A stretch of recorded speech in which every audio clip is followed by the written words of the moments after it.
الحمد لله نحمده ونستعينه ونستغفره ونؤمن به ونتوكل عليه ونعوذ بالله من شرور أنفسنا ومن سيئات أعمالنا من يهده الله فلا مضل له ومن يضلل فلا هادي له وأشهد أن لا إله إلا الله وحده لا شريك له وأشهد أن محمدا عبده ورسوله أرسله بالحق بشيرا ونذيرا وداعيا إلى الله بإذنه وسراجا منيرا أما بعد فإن خير الحديث كتاب الله وخير الهدي هدي محمد صلى الله عليه وسلم وشر الأمور محدثاتها وكل محدثة بدعة وكل بدعة ضلالة وكل ضلالة في النار أعوذ بالله السميع العليم من الشيطان الرجيم قد أفلح من تزكى وذكر اسم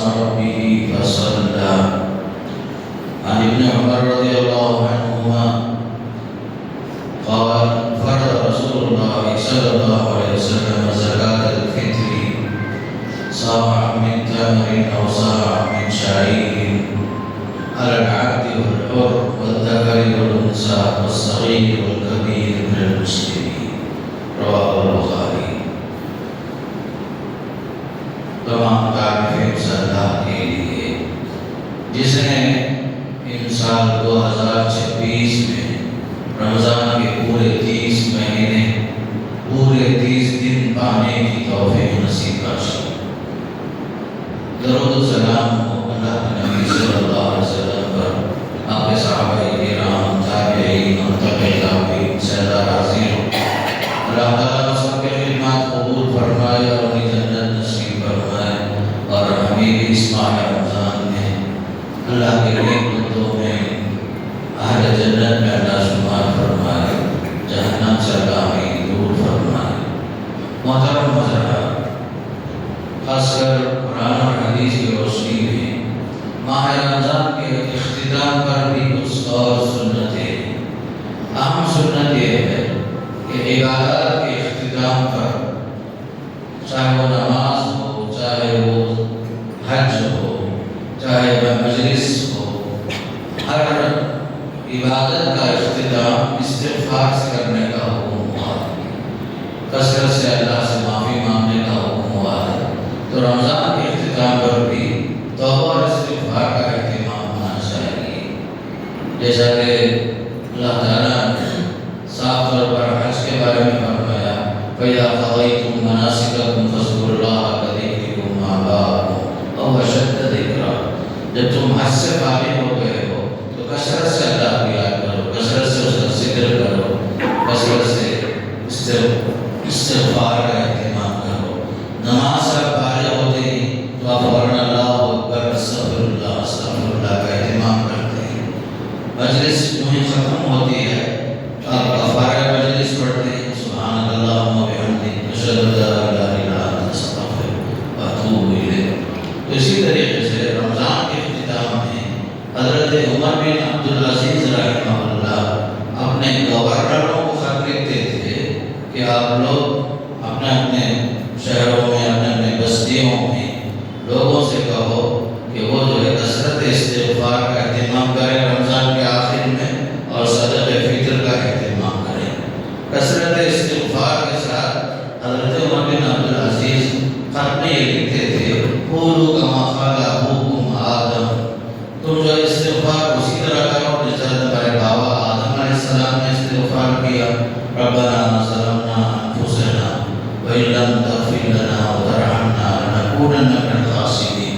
قولوا كما قال نوح علیہ السلام، تم ایسے ہی استغفار کرو جیسے نوح علیہ السلام نے اللہ سے مغفرت چاہی. وَإِلَّا تَغْفِرْ لِي وَتَرْحَمْنِي أَكُن مِّنَ الْخَاسِرِينَ. پروردگار اگر تو معاف نہ کرے، اگر تو ہم پر مہربانی کا معاملہ نہ کرے تو ہم گھاٹے میں رہیں گے. بابا آدم نے یہ دعا سکھائی ربنا ظلمنا، پروردگار ہم نے ظلم کیا اپنے اوپر اور ہم تجھ سے معافی چاہتے ہیں. ربنا ظلمنا انفسنا وإن لم تغفر لنا وترحمنا، اگر تو جو ہمیں معاف نہ کرے، رحم نہ کرے، ہم گھاٹے میں رہیں گے. پھر لکھا خط میں قولوا کما قال موسیٰ علیہ السلام، موسیٰ علیہ السلام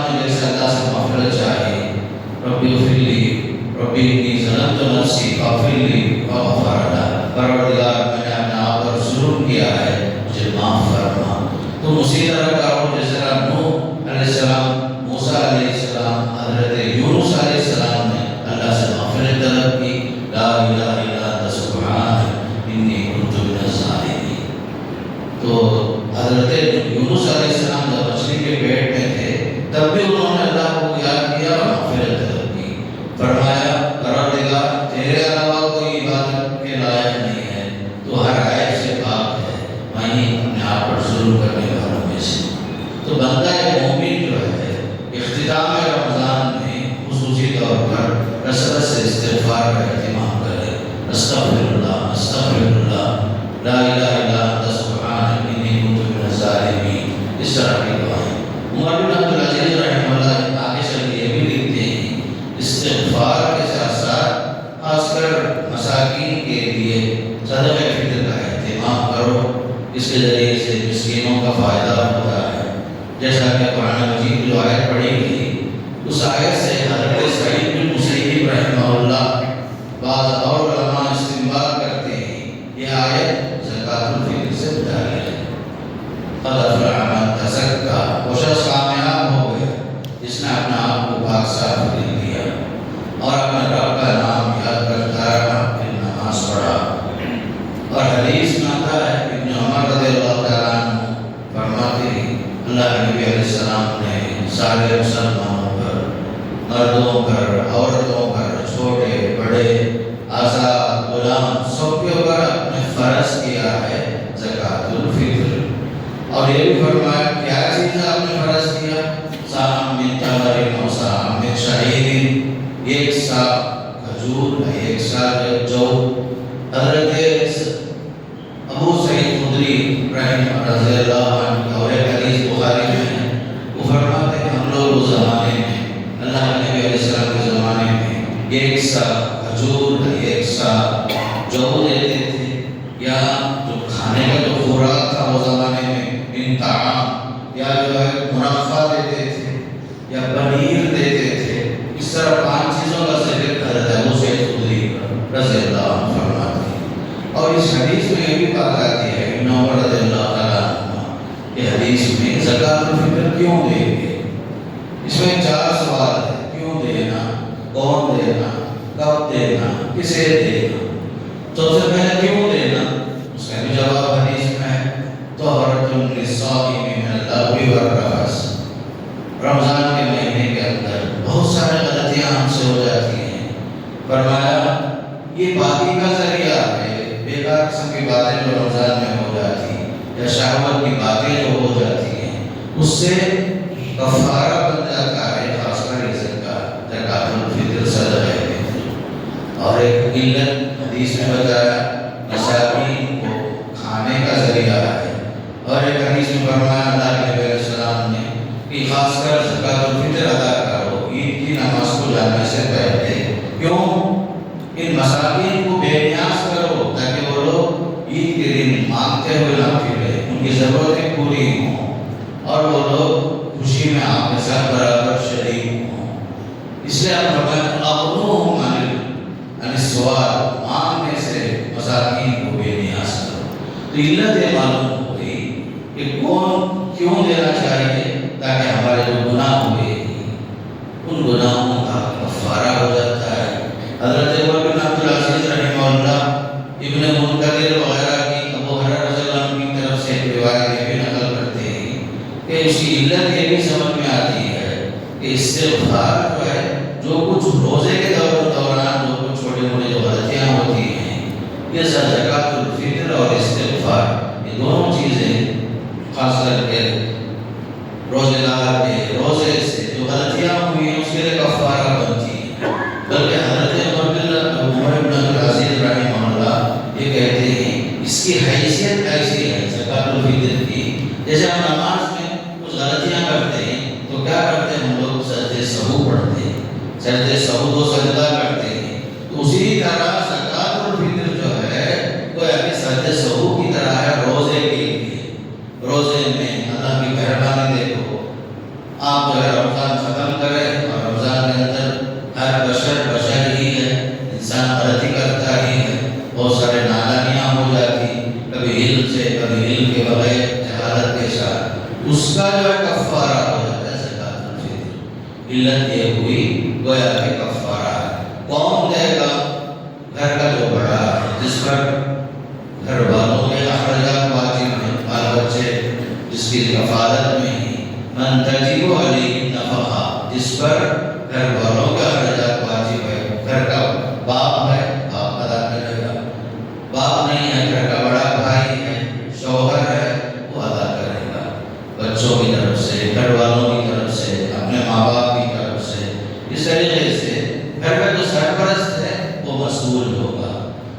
تیسرا سوال اس میں یہ ہے کہ جو کیا دیں گے آپ؟ تو عہد نبوت میں خوراک کے طور پر کھجور بھی استعمال ہوتا تھا اس زمانے میں، جو بھی استعمال کرتے تھے، پنیر استعمال ہوتا تھا، منقع استعمال ہوتا تھا۔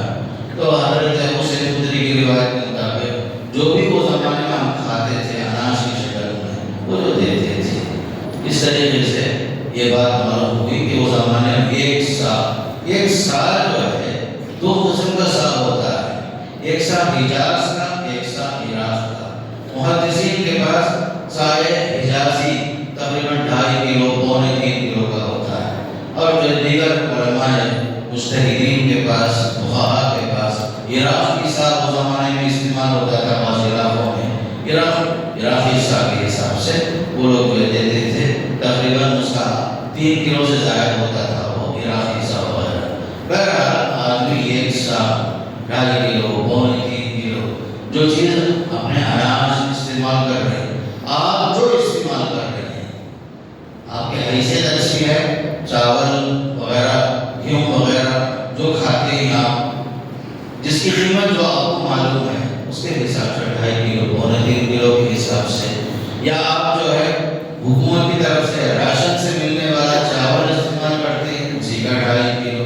البتہ ہم کو یہ قیمت متعین نہیں کر سکتے، ہر آدمی کا اپنے اپنی حیثیت، ہر آدمی جانتا ہے میں کیا کھاتا ہوں، میں کیا استعمال کرتا ہوں، وہ چیز استعمال کرنے کی چیز آپ دیتے ہیں۔ اس میں اہم سوال یہ بھی ہوتا ہے، بعض شہروں میں 1 دن پہلے، 2 دن پہلے زکوٰۃ الفطر جمع کیا جاتا ہے، جمع کر کے لوگوں میں تقسیم کیا جاتا ہے عید کٹ کے نام سے۔ اس میں کچھ چاول بھی ہے، شکر بھی ہے، گھی بھی ہے، کچھ منافع بھی ہے، اور جو ضرورت کی چیزیں ہیں سب جو ہے استعمال کی چیزیں بنا کر کے دیتے ہیں فقراء مساکین کے گھروں کو۔ یہ بھی اچھی چیز ہے۔ زکوٰۃ الفطر میں نظام، اجتماعی نظام عہد نبوت میں بھی تھا، آج بھی بعض جگہوں میں ہے، تو یہ اچھی چیز ہے۔ باقاعدہ ایک جگہ جمع ہو، پھر وہاں سے جا کر کے تقسیم کیا جائے۔ سب سے اہم مسئلہ ہے لوگ اپنے اپنے ضرورت مند جو مساکین ہیں ان تک پہنچ کر کے پہنچانا ہے۔ ایسا نہیں کہ لوگ مانگنے کے لیے آئیں پھر ان کو تقسیم کیا جائے، بلکہ حق تو یہ ہے کہ ہر آدمی اپنا صدقہ فطر لا کر کے پہنچائے، لوگوں تک پہنچائے، رات تک میں پہنچائے، افضل وقت پہنچا ہے۔ اس پر علماء کا اتفاق ہے عید کی نماز سے پہلے تک ادا کر دینا، 1 دن پہلے، 2 دن پہلے دینا، یہ بھی جائز ہے۔ ابن منذر رحمہ اللہ اپنی کتاب میں لکھتے ہیں کہ زکوٰۃ الفطر کا جو حکم ہے کہ وہ فرض کے درجے میں ہے، فرض کے درجے میں، اس لیے کہ اللہ رسول صلی اللہ علیہ وسلم نے فرضہ کا لفظ استعمال ہوا ہے۔ یہ تمام علماء کے پاس اس کی حیثیت اجماع کی ہے، فرض کا درجہ ہے کہ ہر آدمی ادا کرے۔ اس میں کوئی ضروری نہیں کہ آپ صاحب نصاب ہیں، کیا زکوٰۃ آپ پر فرض ہے کیا نہیں۔ یہ زکوٰۃ الفطر سے زکوٰۃ کا کوئی تعلق نہیں ہے۔ یہ جو ہے ہر مسلمان جو بھی روزہ رکھتا ہے تو کچھ نہ کچھ غلطی کرتا ہے، تمام مسلمانوں پر بلا شروط، بلا نصاب ہر مسلمان زکوٰۃ الفطر ہر حال میں ادا کرنے کی کوشش کرے۔ تو لہذا معلوم ہوا زکوٰۃ الفطر کیوں دینا، کون دینا، کیا دینا، اناج دے کے افضل ہے، قیمت دینا یہ بھی جائز ہے۔ جیسا کہ امام بخاری رحمۃ اللہ علیہ، امام ابو حنیفہ رحمۃ اللہ علیہ، عمر بن عبد العزیز، صحابہ میں اگر ہم شروع کرتے ہیں حضرت عمر، ابن مسعود رضی اللہ عنہ، اور بھی بہت سارے لوگ ہیں باقاعدہ قیمت کے بھی قائل ہیں، جائز کے۔ مسئلہ جواز کا ہے، افضلیت اناج دیتے ہیں افضل ہے، یا اس کے ساتھ کچھ اناج بھی دیے، کچھ پیسہ بھی دیے ملا کر کے، اور بھی نور علی نور، تاکہ ایک مسکین کی خواہش پوری ہو جائے، ایک مسکین کی ضرورت پوری ہو جائے، وہ بھی خوشی میں شریک ہو۔ سب سے اہم مسئلہ زکوٰۃ الفطر میں کیا ہے؟ تمام لوگوں کو عید کی خوشی میں شریک کرنا، کوئی اس دن ہاتھ نہ پھیلائے، کسی کو یہ ضرورت پیش ہی نہ ہے کہ وہ عید کے واسطے لوگوں کے پاس ہاتھ پھیلائے۔ ضرورت مند جو ہے، جو بھی ہیں لوگ، ان کی ضرورت پوری ہو جائے، عید کی خوشی میں برابر شریک ہو جائیں۔ تو لہذا مسلمانوں کو چاہیے زکوٰۃ الفطر میں جلدی کریں، خاص کر یہ جو خاص مسئلہ ہے مسلمانوں کے لیے کہ زکوٰۃ الفطر ادا کرنا ہے۔ اللہ کے رسول کا حکم ہے صلی اللہ علیہ وسلم کا، صاحب نصاب ہونا، مالک نصاب ہونا زکوٰۃ کی طرف، اس میں کوئی شرط نہیں ہے۔ آپ اپنے حیثیت کے مطابق جو بھی آپ کھاتے ہیں۔ تو حضرت معاویہ رضی اللہ تعالیٰ عنہ اس زمانے میں صحابی رسول شام کے جو امیر تھے، انہوں نے جو باقاعدہ صحابہ کے سامنے یہ کہا مدینہ میں آ کر کے عہد نبوت میں کھجور کی قیمت کم تھی اور گیہوں کی قیمت مہنگی تھی، اس لیے ایک سا کھجور برابر ہے آدھا سا گیہوں کے۔ اس کے مطابق اگر آپ آدھا سا گیہوں بھی نکالتے ہیں، قیمت کا لحاظ کرتے ہیں، وہ بھی کافی ہے۔ اور حضرت امیر معاویہ رضی اللہ تعالیٰ عنہ نے یہ لکھا تھا اس زمانے میں، بدل کے مدینے میں خطاب بھی کیا تھا۔ الغرض اگر ہم ایک سا اناج کی شکل میں دے رہے ہیں یا جو ہے اس کی مساوی قیمت دے رہے ہیں مساکین کی ضرورت کے حساب سے، دونوں صورتیں جائز ہیں۔ لیکن فکسڈ قیمت پورے بستی والوں کا سے یہ کہ ہر جگہ کے واسطے ہم یہ بول نہیں سکتے۔ کسی کی حیثیت ماشاءاللہ اچھی ہے، اگر کوئی آدمی خوشی سے 2.5 کلو کھجور دے رہا ہے الحمدللہ ایک سا کے حساب سے، 2.5 کلو منقع دے رہا ہے الحمدللہ، کوئی جو دے رہا ہے عہد نبوت کے حساب سے، اس نے بھی جو ہے ثواب پا لیا، اجر پا لیا۔ الغرض ہمیں خوشی کے ساتھ زکوٰۃ الفطر ادا کرنا ہے، عید کی نماز سے پہلے ادا کرنا ہے۔ اور حدیث میں بھی آیا جس نے عید کی نماز سے پہلے دے دیا زکوٰۃ الفطر اس کا مقبول ہوا، عید کی نماز کے بعد اگر دی عام صدقہ ہو گیا ہو۔ اس لیے اس مقصد کے لیے زکوٰۃ الفطر کو شریعت محمدیہ میں ہم پر فرض کیا گیا ہے، اس کا اہتمام ہونا چاہیے۔ پھر اسی طرح سے آج چونکہ 30 روزے 30واں روزہ چل رہا ہے، ہم نے قرآن اور حدیث کے مطابق چاند دیکھ کر روزہ شروع کیا، اور مہینہ جہاں 29 کو چاند نظر نہیں آیا، اسی حدیث کے مطابق شعبان رمضان کے مہینے کو ہم نے 30 پورا کیا ہے اللہ کے فضل سے۔ اس لیے اللہ کا حکم ہے وَلِتُكْمِلُوا الْعِدَّةَ، گنتی تم پوری کر لو۔ اگر جو مہینہ 29 کا نہیں ہوا، چاند نظر نہیں آیا، تو 30 سے گنتی پورا کرو۔ لہذا آج غروب آفتاب تک ہم سب کے لیے ماہ رمضان باقی ہے، توبے کے لیے وقت ہے، استغفار کے لیے وقت ہے، اپنے گناہوں پر شرمندہ ہو کر آنسو بہا کر اللہ کو منوانے کا جو موقع ہے ابھی بھی ہے میرے دوستوں۔ اللہ سے یہ توفیق مانگو، خاص کر کے سال بھر اللہ کی اطاعت کرنے، نماز پڑھنے، تمام سنن اور نوافل کے ساتھ جو روزے ہیں اس کا بھی اہتمام کرنے کا اللہ بھی توفیق دے۔ رمضان میں جو اہتمام ہوتا ہے تقوی کا، طہارت کا، اور جو خاص کر گناہوں سے بچنے کا، یہ چیز کے ماحول ہمیشہ ہونا، اس کے لیے اللہ سے توفیق مانگنے کی بڑی ضرورت ہے۔ اب قرآن مجید کی ترتیب دیکھیے، پہلا حکم آیا آیت میں روزے کی فرضیت کا، دوسری آیت میں کہا گیا شہر رمضان الذی انزل فیہ القرآن، ماہ رمضان میں قرآن نازل ہوا۔ اس کے بعد والی آیت آ رہی ہے وَإِذَا سَأَلَكَ عِبَادِي عَنِّي فَإِنِّي قَرِيبٌ۔ تیسری آیت دعا سے متعلق ہے۔ اہم چیز کیا ہے؟ عبادت کرنا اہم نہیں ہے، عبادت کا قبول ہونا اہم ہے۔ جب ابراہیم علیہ السلام، اسماعیل علیہ السلام اللہ کے حکم سے کعبۃ اللہ کی تعمیر کر دی، کعبۃ اللہ کو بنانے کا حکم ہوا، بنا دی، بنانے کے بعد حضرت ابراہیم خلیل اللہ، حضرت اسماعیل ذبیح اللہ علیہ السلام نے رب کے حضور یہ دعا کی ربنا تقبل منا انک انت السمیع العلیم۔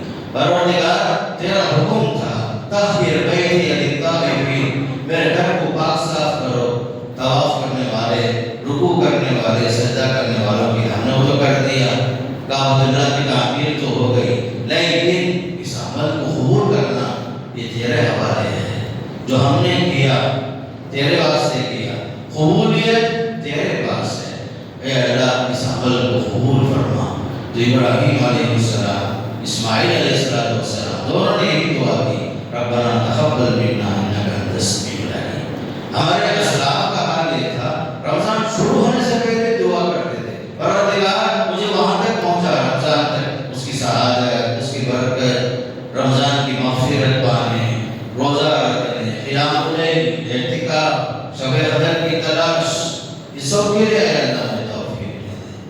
ہمارے اسلاف 6 مہینہ مسلسل دعائیں مانگتے تھے۔ رمضان جو ہی ختم ہوا، پھر اس کے بعد پھر 6 مہینہ دعا مستقل، پروردگار جو ہوا ہوا، ہم بشر ہیں، وہ تاریاں ضرور ہوتی ہم سے، ہم نے جو کیا رمضان میں اسے قبول کر لے، قبول کر لے، قبول کر لے، یہ چیز ہونا۔ اسی لیے قرآن کی آیت کی ترتیب میں اللہ نے فرمایا وَإِذَا سَأَلَكَ عِبَادِي عَنِّي فَإِنِّي قَرِيبٌ، جب میرے بندے میرے بارے میں آپ سے پوچھیں تو کہہ دو فَإِنِّي قَرِيبٌ، میں بہت قریب ہوں، اتنا قریب ہوں شہرک سے بھی زیادہ قریب ہوں، وَنَحْنُ أَقْرَبُ إِلَيْهِ مِنْ حَبْلِ الْوَرِيدِ، ہم تم سے اتنا قریب ہیں، تمہارے شہرک سے بھی زیادہ قریب ہیں۔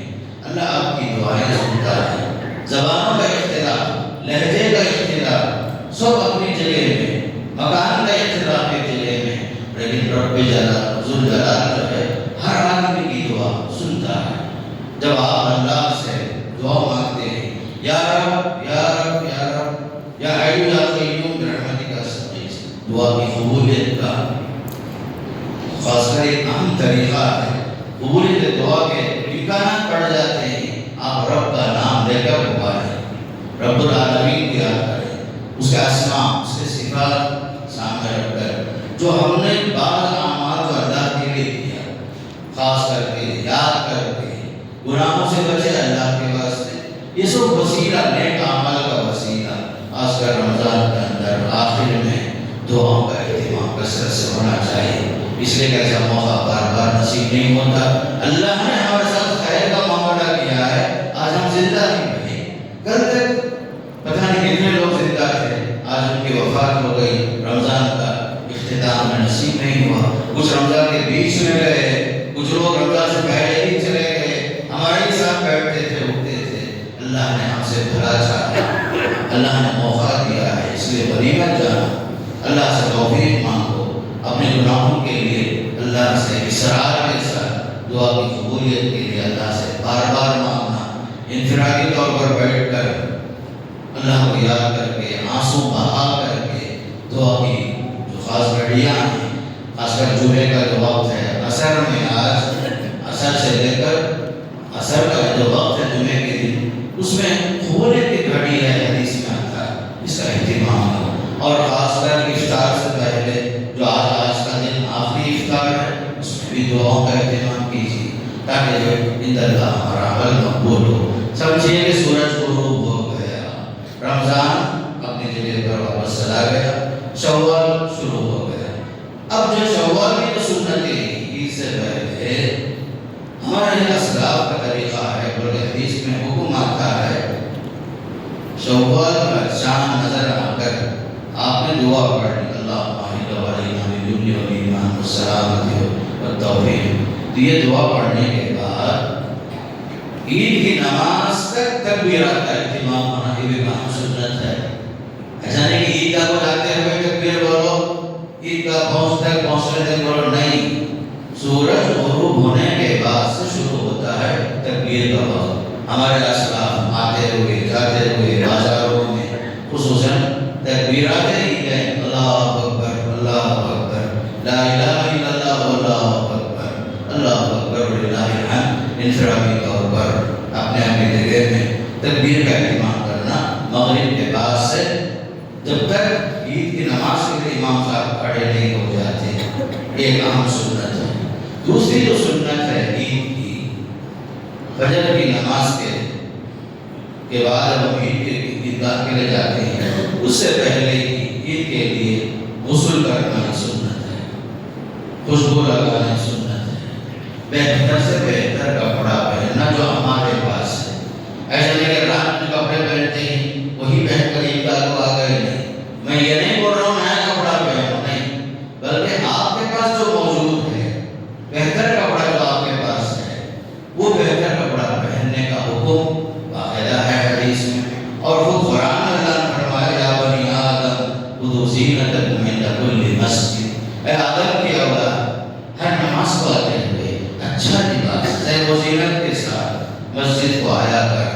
خاص کر عیدین کی جو سنتیں ہیں، اچھا لباس پہننا، بہتر سے بہتر لباس پہننا، اس کا اہتمام کرنا۔ تیسری سنت ہے، ام عطیہ رضی اللہ عنہ بیان کرتی ہیں، اللہ کے رسول علیہ السلام نے ہمیں حکم دیا ہے، کیا بولے ہیں؟ حکم دیا ہے، امرنا، ہم عیدگاہ کو آئیں، ساری عورتیں، دوشیزہ بھی، باقرہ، شادی شدہ، یہاں تک کہ بوڑھی عورتیں، جوان بچیاں، بچے، سب جو عیدگاہ کو آئیں، باقاعدہ آپ نے ہمیں حکم دیا۔ بس صحابیہ نے پوچھا، یا رسول اللہ، سب کے پاس چادر نہیں ہے نا عیدگاہ کو آنے کے واسطے، غریبی کا زمانہ تھا وہ، تو اللہ کے رسول نے فرمایا اپنے سہیلیوں سے لے لو، سہیلیوں کے چادر میں دو آدمی مل کر ایک چادر میں گھس کر کے آ جاؤ، لیکن عیدگاہ کو آنا، ہر حال میں آنا۔ کیوں؟ فرمایا وَلْيَشْهَدْنَ الْخَيْرَ وَدَعْوَةَ الْمُسْلِمِينَ، تاکہ پورے لوگ آئیں، مسلمان جتنے بھی ہیں، مرد عورتیں، بوڑھی عورتیں، جو چل سکتے ہیں، سواری میں آ سکتے ہیں، سب آئیں، تاکہ اس خیر میں شریک ہوں، واضح و نصیحت میں شریک ہوں، مسلمانوں کی دعاؤں میں شریک ہوں، باقاعدہ دعا ہوگی۔ پتہ نہیں ہم میں سے کون سا اللہ کا بندہ جو مستجاب الدعوات ہے، اس کی دعا کی برکت سے ہماری دعا بھی قبول ہو جائے۔ خاص کر عید کی نماز میں آنا، اور حدیث میں عورتوں کے لیے بھی کہا گیا، جو حیض والی عورتیں ہیں، عذر شرعی ہے، نماز تو نہ پڑھیں، کنارے ہٹ جائیں، لیکن واضح و نصیحت سنیں، دعا میں شریک کریں، یہاں تک حدیث میں آتا ہے۔ اور تیسری اور ایک حدیث میں ہمارے نبی علیہ السلام نے فرمایا، لا تمنعوا اماء اللہ مساجد اللہ، اگر آپ کے گھر میں آپ کے خواتین نمازوں میں آنا چاہتے ہیں، مساجد میں آنا چاہتے ہیں، تو اللہ کے بندوں، اللہ کی بندیوں کو مساجد میں آنے سے مت روکو انہیں، تاکہ وہ بھی آئیں۔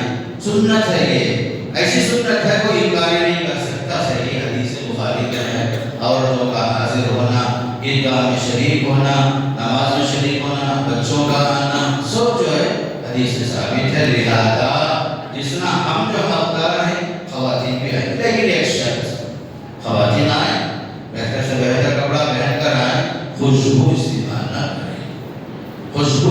نہ کریں، یہ پھول وغیرہ خوشبو جتنے سینٹ ہیں عورتوں کے لیے ممنوع ہے، مردوں کے لیے جائز ہے۔ ہاں، اور ایک اہم مسئلہ، عیدگاہ میں آئیے، تکبیرات پڑھتے رہیے جب تک کہ امام نماز کے لیے نہ کھڑے ہو جائے۔ عیدگاہ میں اللہ کا حکم دیکھو کیسا ہے، نہ اذان ہوگی، نہ اقامت ہوگی، نہ ماحول کوئی سنت ہوگی، نہ کوئی ماں باپ سنت ہوگی، وَلَوْ بِالْفَرْضِ، آج رات بارش ہو گئی، وَلَوْ بِالْفَرْضِ، عیدگاہ میں نماز کی گنجائش نہیں، کیونکہ زمین تر ہو گئی ہے۔ اس صورت میں بھی اگر ہم مسجد میں نماز پڑھتے ہیں، اس وقت یہ مسجد جو ہے مصلی میں تبدیل ہو جاتی ہے۔ حیض والی عورت بھی آئے گی، نفاس والی عورت بھی آئے گی، اب آئیں گے تحیۃ المسجد نہیں پڑھیں گے، بیٹھ جائیں گے۔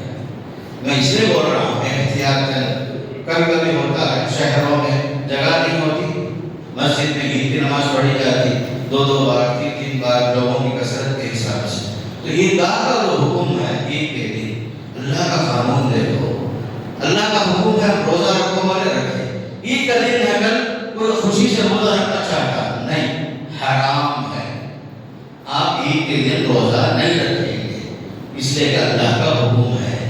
جب اللہ کے نبی علیہ السلام مدینہ پہنچے صلی اللہ علیہ وسلم، دیکھا لوگ وہاں خوشیاں منا رہے تھے 2 دن، تب آپ نے فرمایا کیا چیز ہے یہ پوچھے، تاکہ ہم لوگ زمانے جاہلیت سے 2 دن خوشیاں مناتے ہیں، تب آپ نے فرمایا اللہ نے تمہارے لیے اس سے بہتر 2 دن خوشی کا رکھا ہے، عید الفطر اور عید الاضحیٰ۔ ایک اہم سنت عید الفطر میں یہ ہے، ہمارے استاد محترم مجھے یاد آئے، مولانا ابوالبیان حماد صاحب رحمۃ اللہ علیہ، اللہ جنت نصیب کرے، حدیث پڑھاتے ہوئے اس حدیث کا ترجمہ ایسا کرتے تھے، عیدوں میں فرق کیا ہے، عید الاضحیٰ میں، عید الفطر میں۔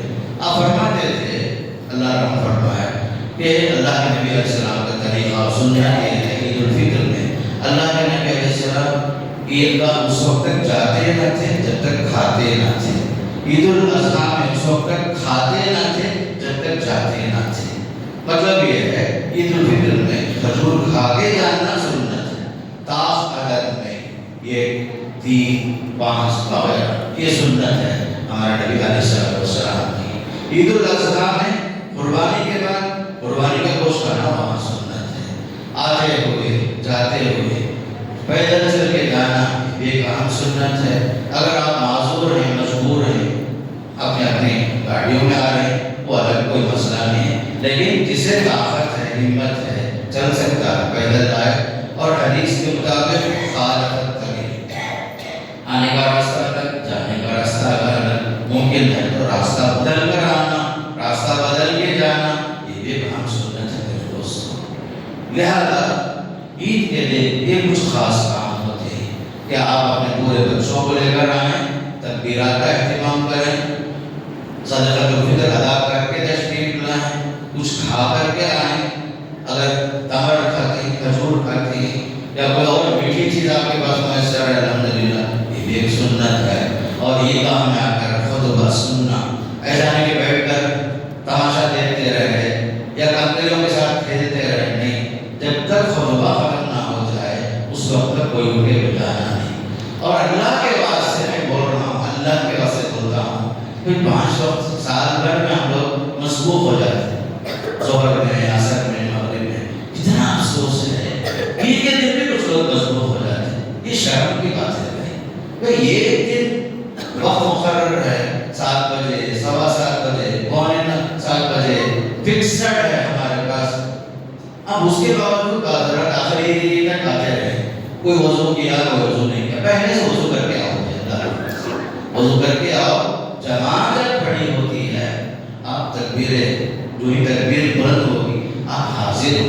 ایسا نہیں کہ آیا 1 رکعت مس ہوگی، بعض لوگ 2 رکعت مس ہونے کے بعد بھی آئے. تکبیرات زوائد ہیں. حدیث کے مطابق صلی اللہ علیہ وسلم کا طریقہ رکھا کہ عید کی 2 رکعت سنت موقعہ ہے. پہلی رکعت میں 7 تکبیر، دوسری رکعت میں 5 تکبیریں، زائد تکبیریں ہوتی ہیں 12 تکبیریں. اس کا اہتمام کرو اللہ کے پاس. کوئی ایسا نہ ہو کہ ہم میں سے نماز شروع ہو گئی آخری میں آئے 1 رکعت مس ہو گئی 2 رکعت مس ہو گئی. ایسا نہیں ہونا. اللہ کے واسطے کوشش کرو. آپ جو ہے بس اسٹینڈ جا رہے ہیں بس میں جانے کے لیے، ریلوے اسٹیشن جا رہے ہیں، ایئرپورٹ جا رہے ہیں، وہاں وقت کا لحاظہ کرتے ہیں. کیوں نماز کے بارے میں غفلت ہوتی ہے؟ عید کے دن میں کیوں غفلت ہوتی ہے؟ اللہ کے واسطے سوچو. لہذا ہمیں اہتمام کرنا پڑے گا. یہ دن خوشی کا دن ہے اور یہ اللہ کی طرف سے ایک نعمت ہے روزے داروں کے لیے. اعتکاف جنہوں نے کیا ان سب کے لیے، قیام اللیل جنہوں نے کیا ان سب کے لیے. کل کا دن خوشی کا دن ضرور ہے، لیکن اس کے لیے بھی خوشی کے جو آدابوں سے لحاظ رکھیے اور اللہ سے ہمیشہ توفیق مانگو کہ کہیں ایسا نہ ہو عید کا پہلا دن شروع ہوا پھر معصیت کا دروازہ دوبارہ ہم نے کھول دیا، گناہ کا دروازہ ہم نے کھول دیا، وہی رفتار بیڑنگی جو پہلے تھی اب بھی ہے. سمجھو ہمارے اسلاف کتنا اہم بات بول رہی. عمل کی قبولیت کی نشانی کیا ہے؟ عمل کی قبولیت کی نشانی بہتری ہو. میں پہلے فرض کا پابند تھا، اب میں سنت کا پابند ہو گیا. میں سنت کا پابند تھا، نوافل کا پابند ہو گیا. پہلے نماز چھوڑتا تھا، اب نمازوں کا پابند ہو گیا. پہلے میں جھوٹ بولتا تھا، میرے اندر انقلاب آیا، میں نے جھوٹ کو طلاق دے دیا. پہلے میں غیبت کرتا تھا، چھوڑ دیا سب. یہ بہتری آنا قبولیت کی علامت ہے ہمارے اسلاف کے پاس. اس لیے میرے دوستو اللہ سے توفیق مانگو.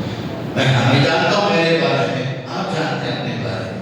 رب کے سامنے استغفار کرتے ہوئے اصرار کے ساتھ دعا مانگیے. اللہ خیر فرمائے ہم سب کے لیے. جو ہم نے کیا چھوٹے چھوٹے جو اعمال ہیں اللہ تعالیٰ اس تمام اعمال کو قبول فرمائے. اللہ تعالیٰ سارے مسلمانوں کو نیک عمل کی ایمان کے ساتھ توفیق نصیب فرمائے. دل کے اندر امن و امان نصیب فرمائے. اللہ سب کو عافیت کے ساتھ رکھے. جو لوگ بیمار رہیں، پریشان حال رہیں، مصیبت زدہ، اللہ سب کی بیماریاں پریشانیوں کو دور فرمائے.